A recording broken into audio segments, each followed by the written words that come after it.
ফিফার বড় পরিসরে ক্লাব বিশ্বকাপ আয়োজনের ঘোষণা আসার পর থেকে শুরু হয় সমালোচনার ঝড়। ফুটবল বিশ্লেষক থেকে শুরু করে ভক্তরাও প্রশ্ন তোলেন ফুটবলে এমন আরও একটি বড় আসরের যৌক্তিকতা নিয়ে।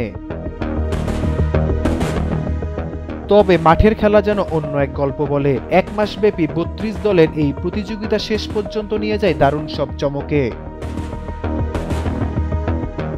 নিউ জার্সির স্টেডিয়ামে জমজমাট ফাইনালে ফুটবল পরাশক্তি পিএসজিকে ৩-০ গোলে উড়িয়ে দিয়ে শিরোপা জিতে ইংলিশ ক্লাবটি। ম্যাচে জোড়া গোল করে নায়ক কোল পালমার, আর নতুন সাইনিং জোয়াও পেদ্রো যোগ করেন আরও একটি গোল।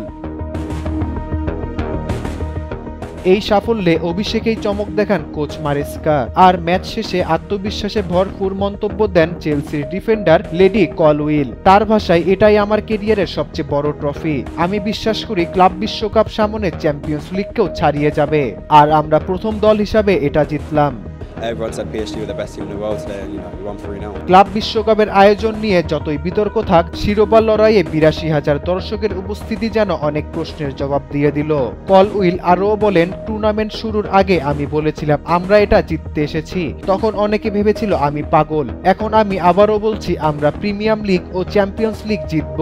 ফিফার সমালোচিত এই উদ্যোগ হয়তো নতুন এক পথ দেখাচ্ছে ক্লাব ফুটবলের ভবিষ্যতে, যেখানে ক্লাব বিশ্বকাপ হয়ে উঠতে পারে বিশ্বসেরা হওয়ার শেষ কথা।